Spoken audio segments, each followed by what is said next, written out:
Ce prof, il n'a rien trouvé mieux à faire que de dealer de l'héroïne aux enfants. Et moi, j'avais 12 ans. Et je me rappelle de mes 12 ans à mes 14 ans, tout le monde dans mon école se droguait, donc commençant par ma classe. Ils sont ceux qui explorent des mondes inconnus. Elles sont celles qui découvrent des chemins méconnus. Ils refusent de vivre une vie futile et ils rejettent les diplômes inutiles. Ils se disent pourquoi pas tenter l'entrepreneuriat. Créer une pensée différente pour mener une vie attrayante. En se créant leur propre aventure, ils laissent leur signature. Intelligents et diligents, on les nomme rebelles intelligents. À tous ces iconoclastes, bienvenue dans votre podcast. Le système, il s'est effondré. Donc, ils voyaient les gamins en face d'eux qui n'étaient pas habillés en uniforme, qui étaient habillés en jean, en pull. Donc, du coup, les professeurs se sont retrouvés complètement démunis. Et moi, le premier jour de l'école, où je me retrouve, j'étais en mode bonne élève, tu vois, au premier rang. Et la professeure principale, elle me dit « Vous êtes une génération perdue. » Ah ouais, sympa. Aux enfants de 7 ans. Waouh.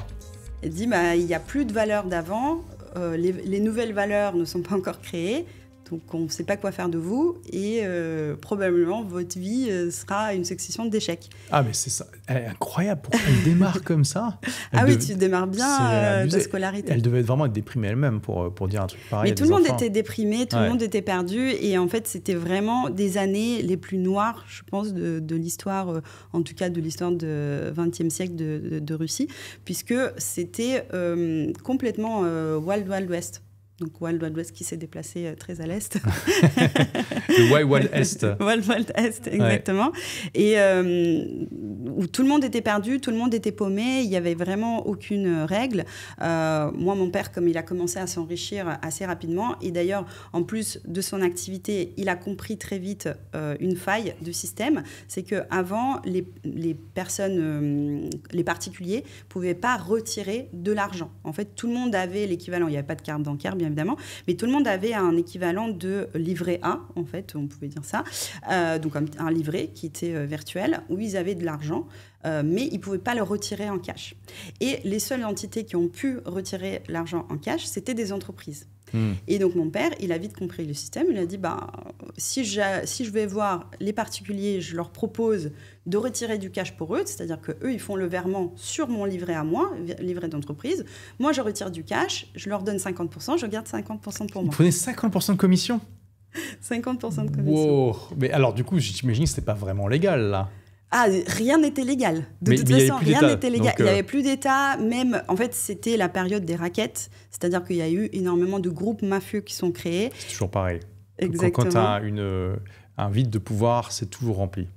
C'est ça. Et donc, par exemple, on était déjà à Moscou. Donc, à Moscou, il y avait plusieurs clans. Je ne sais plus combien exactement, mais peut-être une dizaine de clans différents. En fait, ça s'appelait le Toit, en fait, Krish en russe. Et c'était des clans mafieux qui protégeaient un certain nombre de personnes. Donc, en fait, il fallait choisir le clan qui va te protéger.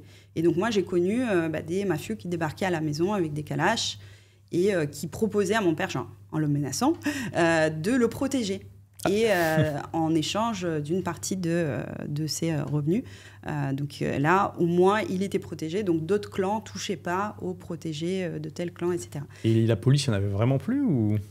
La police était dans les clans. De toute façon, la police, c'était un des clans, justement, qui gérait tout ça. Donc, en fait, il n'y avait plus d'État, il n'y avait plus de règles, c'était vraiment Bagdad, quoi. Et moi, je me rappelle, j'avais un garde de corps qui m'accompagnait à l'école parce que mes parents avaient trop peur que je sois kidnappée, qui demande une rançon. Exactement. Ça fait quoi d'être une petite fille, de voir quelqu'un débarquer avec une Kalachnikov à la maison?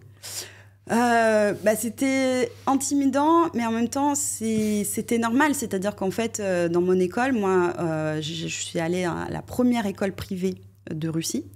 Et tous mes camarades de classe, c'était exactement pareil chez eux.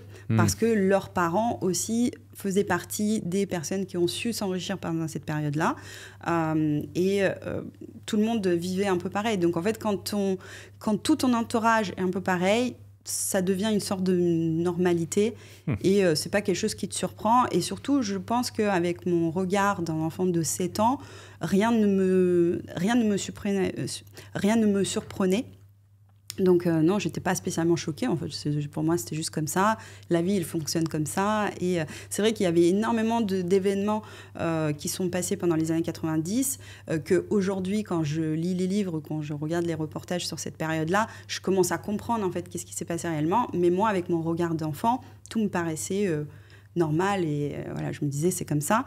C'est comme par exemple à mon école, vu que c'était la première école privée de Russie, donc c'était des gosses de riches et on avait un professeur de sport qui venait de rentrer de la guerre d'Afghanistan. Donc il ne savait pas trop quoi faire de sa vie après avoir fait la guerre, donc la seule chose qu'il savait c'est de buter les gens. Mais il s'est dit, bon, il était plutôt baraque, il s'est dit bon, je vais faire prof de sport. Et comme pendant la guerre d'Afghanistan, il y avait énormément de drogues qui étaient répandues pendant cette guerre, et notamment l'héroïne. Donc, avec toutes les troupes qui sont rentrées en Russie, il y a eu une grosse vague de l'héroïne qui est arrivée en Russie dans les années 97-98. Et donc, ce prof, il n'a rien trouvé mieux à faire que de dealer de l'héroïne aux enfants. Et moi, j'avais 12 ans. Et je me rappelle de mes 12 ans à mes 14 ans, tout le monde dans mon école se droguait, donc commençant par ma classe et voilà, toutes les classes au-dessus. Mais les enfants avaient les moyens d'acheter de l'héroïne ? Ça coûtait vraiment le prix d'une glace. Et comme tout le monde avait un peu d'argent de poche, on avait même une petite boutique à l'école où on vendait des sneakers, des glaces, des petites choses comme ça. Donc je me rappelle, ça coûtait 25 roubles. Et 25 roubles à l'époque, c'était peut-être l'équivalent de peut-être 10 € aujourd'hui. Et en fait, tu pouvais acheter une dose de l'héroïne. Et l'héroïne, ça se prend en seringue en plus. Alors, l'héroïne, ça se prend en seringue, mais comme on n'avait pas de seringue, donc ça se prenait en sniffant. Et donc moi, personnellement, je n'ai jamais pris parce que j'ai eu cette peur. En fait, j'ai toujours eu cette peur d'être dépendante et j'ai eu cette peur de drogue qui était vraiment depuis toute petite. Mais moi, j'aidais mes copines. On s'enfermait dans les toilettes. Donc du coup, on faisait le rail. À 12 ans. Voilà, voilà, sur les cartes. Et donc en fait, elles sniffaient. Et après, c'est passé à la seringue, je pense qu'à l'âge de 14 ans. Et ma meilleure amie, elle a eu, donc comme elle partageait la seringue avec ses potes, donc elle a eu 1 an où elle est restée à l'hôpital parce qu'elle a chopé hépatite B, hépatite C, hépatite E, je ne savais même pas que ça existait.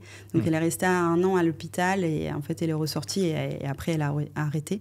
Donc en fait ça a duré 2 ans à peu près. Donc j'ai mes meilleurs amis.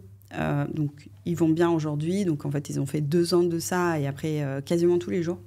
Et après, ça a été arrêté parce que je pense que la mode est passée. Et de toute façon, on a eu beaucoup d'amis qui sont morts. Ah oui, des enfants qui sont morts. C'est incroyable, donc, ma meilleure amie, Katia, elle a perdu son copain, donc, qui est mort à l'âge de 16 ans. Mais attends, ce prof de sport, il s'est bien fait arrêter au bout d'un moment, non ? Ce qui est vraiment incroyable, c'est qu'aucun enfant a dit ça à ses parents. C'est incroyable. Et le plus triste dans l'histoire, c'est que comme c'était l'école privée, et la directrice, elle savait que si au moins un parent apprend ça, son business est mort. Donc, bien évidemment, tous les professeurs étaient au courant, mais ils ne pouvaient pas dire aux parents. Parce qu'elle avait trop peur que son école ferme et que... Ils n'ont pas essayé d'arrêter le prof de sport Alors, ils n'ont pas trouvé non plus le prof de sport. Ils n'ont pas trouvé qui était le dealer parce que les enfants ne balançaient pas. Ah, incroyable. Mais par contre, ce qu'ils ont fait, c'est qu'ils ont recruté toute une équipe de narcologues. En fait, c'était les médecins en fait, qui venaient tous les matins, qui faisaient le tour des classes avec une petite lumière, voilà, une sorte de torche, et qui faisait le test des yeux. Et en fait, sous l'héroïne, en fait, le pupille, c'est ça que La pupille. La pupille ne réagit pas, en fait. Elle devient toute petite et elle ne réagit pas. Et donc, du coup, il chopait les enfants qui étaient sous l'héroïne. Il les ramenait dans le cabinet de la directrice.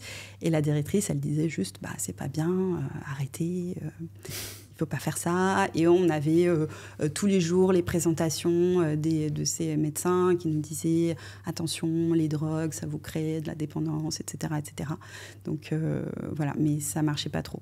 Mais je pense que la mode, je ne me rappelle même pas comment ça s'est arrêté. Ça s'est arrêté un peu tout seul, en fait, la mode est passée. Et de toute façon, comme on a vu qu'il y avait énormément de dégâts que ça a généré, que ma meilleure amie qui a perdu son copain, qui est mort, à l'âge de 16 ans, et elle a passé 1 an à l'hôpital à galérer. Oui, après, elle n'a plus touché à rien après ça. Et donc, tu étais la seule dans ta classe à ne pas en prendre ? Ouais, j'étais la seule dans ma classe à ne pas en prendre. D'ailleurs, personne ne me croit quand je dis. Ils te mettaient pas la pression pour... Non, parce que j'étais toujours un peu leader de la classe. Et en plus, j'étais la meilleure élève de la classe. Donc, j'ai toujours eu que des amis. Tu vois, j'ai jamais eu d'ennemis dans mon école. Et comme je jouais le jeu, c'est-à-dire que je m'enfermais avec mes copines dans les toilettes, je participais à ces discussions. Mais je me rappelle, c'était assez marrant parce que comme elles me décrivaient toutes les sensations qu'elles avaient, bah, moi, j'avais l'impression aussi de vivre ce genre de sensations. Et parfois, même, c'était marrant parce que je disais, ah oui, sous l'héroïne, bah, il se passe ça et ça. Et c'est mes copines qui disaient, mais t'as jamais essayé ? Comment tu veux le dire ? Donc ça, c'était assez drôle.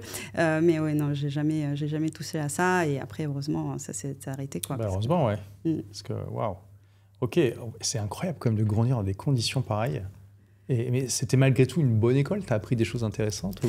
Oui, non, mais l'école était excellente. Il y avait juste le prof de sport qui disait de l'héroïne. Bon, à part ça, ça allait, quoi.